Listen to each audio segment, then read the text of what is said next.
الله نزل أحسن الحديث كتابا متشابها مثاني. فجلس يقرئ الناس 40 سنة، فقال: والله ما أجلسني مجلسي هذا إلا حديث خيركم من تعلم القرآن وعلمه.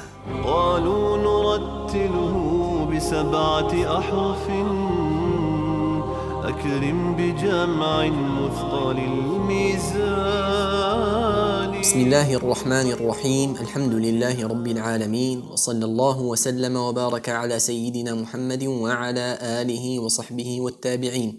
أما بعد، فهذا لقاؤنا بكم يتجدد لنفتح صفحة من صفحات المجد مع إمام مقرئ إنه شيخ القراء بالكوفة، وإليه انتهت مشيخة القراء بها، وكان إماما علما حاذقا فصيحا، بل كان من أفصح الناس وأحسنهم صوتا بالقرآن، وأخذ الحديث والقراءات عن كبار التابعين، فقرأ على أبي عبد الرحمن السلمي عبد الله بن حبيب السلمي، وزر بن حبيش، وأبي عمرو الشيباني. فهل عرفتم من يكون؟ إنه الإمام الذي سماه الإمام ابن الجزري مقرئ العصر، وامتدحه الإمام أحمد فقال: كان رجلا صالحا خيرا ثقة.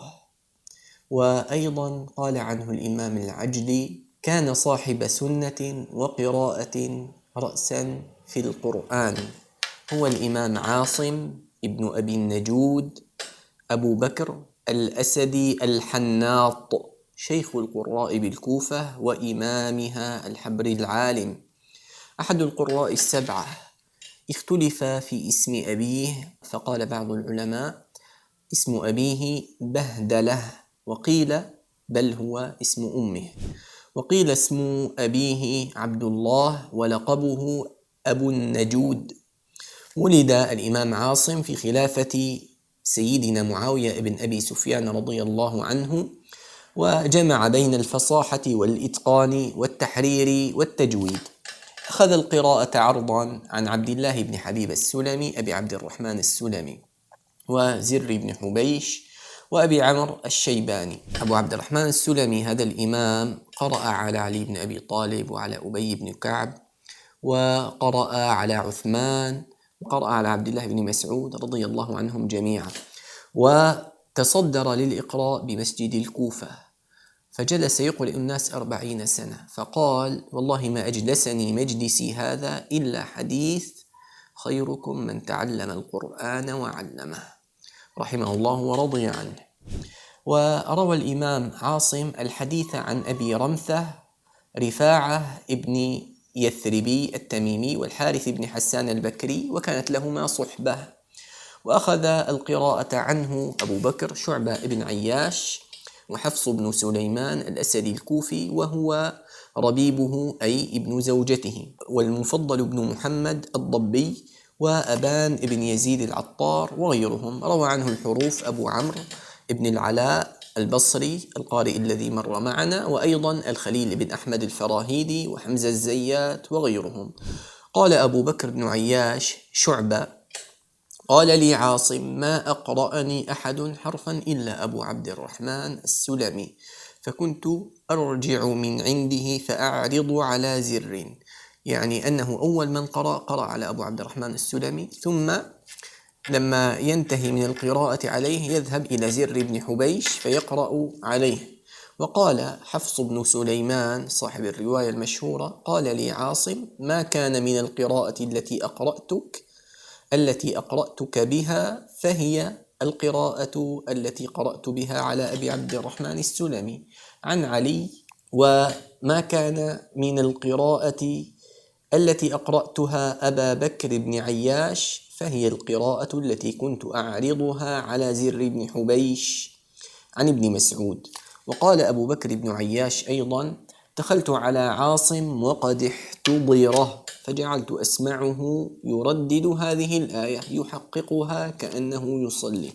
إذن الصورة عندنا الآن أن الإمام عاصم كان في مرض الموت أو كان يشارف على الموت، فدخل عليه تلميذه شعبة بن عياش فسمعه يقرأ القرآن يحقق الحروف والكلمات كأنه يصلي. كان يقرأ قول الله تعالى: ثم ردوا إلى الله مولاهم الحق، يقرأها كأنه يصلي. يقول شعبة بن عياش: فعلمت أن القراءة له سجية. سبحان الله. إذن هؤلاء الأئمة الأعلام اختلط القرآن بلحمهم ودمهم، فصار إذا بده يقرأ في أي حال كان فإنه يرتل حروف القرآن ترتيلا دقيقا مع التجويد والإتقان والتحرير، فرحمهم الله ورضي عنهم.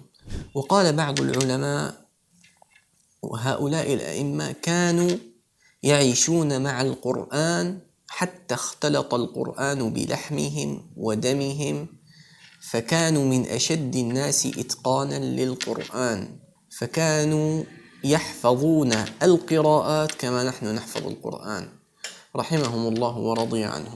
وتوفي الإمام عاصم الأسدي الكوفي سنة 27 و100 بالسماوة، ودفن بها فرحمه الله ورضي عنه، وجزاه عن الإسلام والمسلمين خير الجزاء.